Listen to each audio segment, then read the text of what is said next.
Ladies and gentlemen, it is time for some Raw Thoughts. Didn't watch the full show there. I was busy fucking fapping to pictures of Jinder Mahal's physique. What a fucking physique that is, boy! So, looking forward to that shit tonight. There was too busy fapping though. Looking at Jinder's nipples there. Was too busy to watch the whole show. So in the main event, I think this was the main event there. A tag team main event, dog. Doesn't get more lame than that, you know.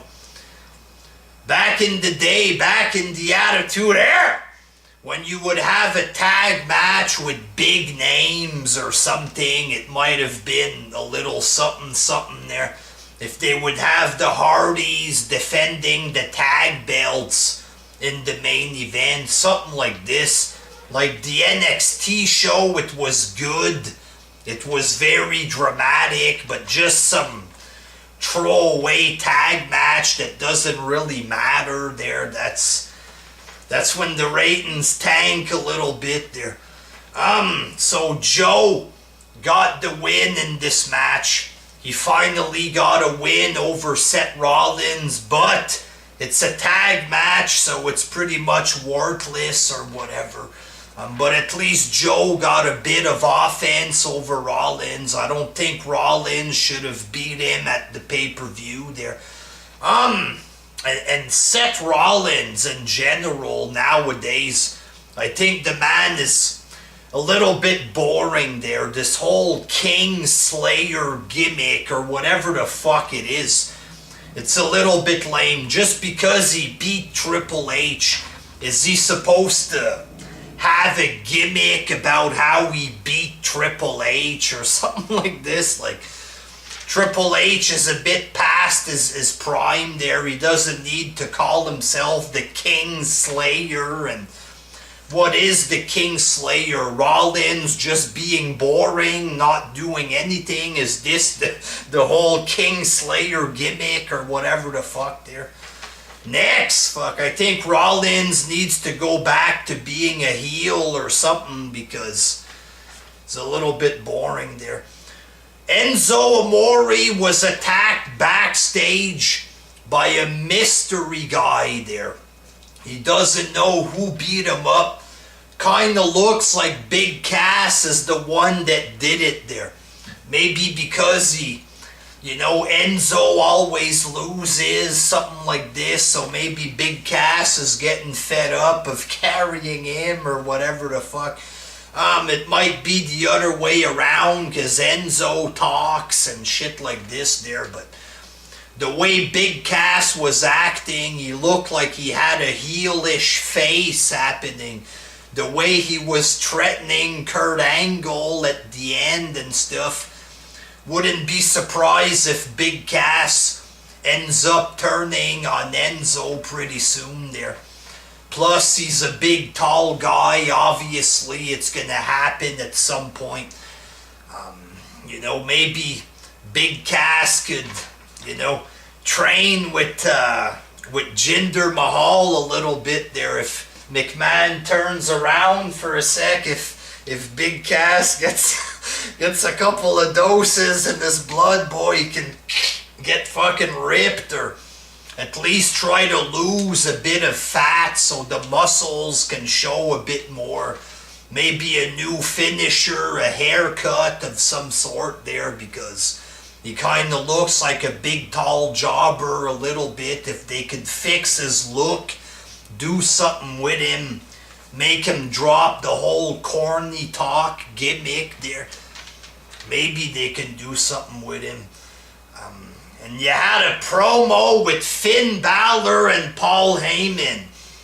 And Heyman said that Finn Balor is probably the best in-ring worker today in WWE. I'm sure some of these tough guy anti-smarks who don't know that they themselves are smarks, I'm sure that some of these guys were probably raging there. I'm seeing comments all over the place. Fuck Finn Balor, man! Lots of people raging.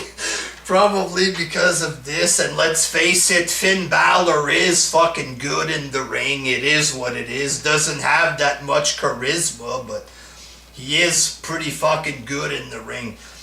And Heyman says he hopes that Finn Balor's gonna win. Balor says, tell Brock Lesnar that I'm gonna beat him. I'm not sure if Balor actually will win. If he does, and he does go on to face Lesnar, I have zero problem with this match. 2 reasons. Number 1, it's the fans who demanded to have this match. Lesnar was standing in the ring. The whole crowd started cheering for Finn Balor. The fans demanded to have Balor against Lesnar, so if they give the match that the fans asked for, then I think that's a good thing. I understand there's tough guys on here. They think that they speak for everybody, but they don't. You understand? The whole crowd wanted to see this match. I have no problem with it. And number 2, wrestling is fake. Doesn't matter if Finn Balor is small and shit like this. If it turns out to be a good match and it sells tickets, then I'm all for it.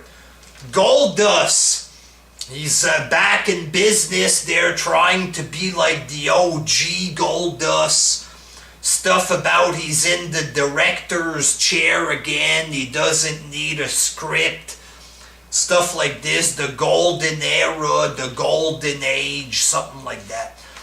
I think what they should do is bring back Marley Know as Goldust's manager. She looks a bit old there now, Terry Runnels, but she still got that shape, boy. A little bit of, WWE people in the back putting makeup on her face there. She could still look good. The Attitude Era pervs would get excited. You have Goldust come out with his robe and his wig from the old days. Maybe a run with the Intercontinental title, I don't know, but got a feeling it's just going to be a crap feud with R-Truth, with nothing, no substance, but whatever. And Matt Hardy defeated Sheamus. He got to choose the stipulation, and they're going to be fighting in a steel cage at the pay-per-view, so that should be good, I guess.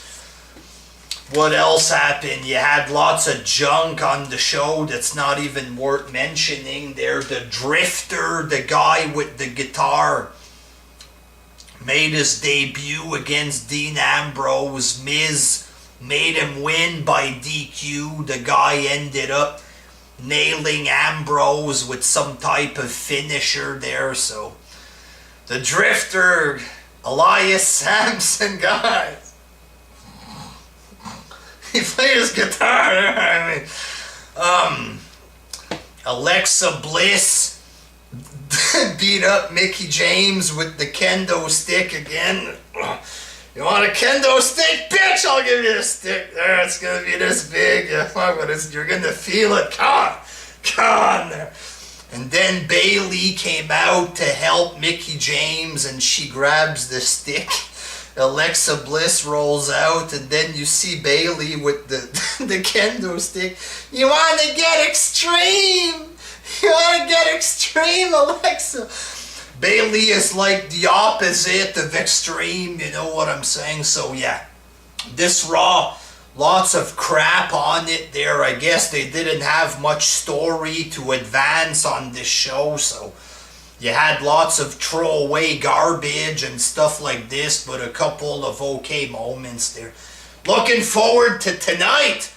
Jinder Mahal, baby. Gonna see what they're gonna do there. I have a feeling the ratings are gonna spike a little bit. Just for the shock factor to see what he's gonna do with the belt or whatever. Should be exciting, dog. The Jinder Mahal era. The Maharaja. Until next time, peace.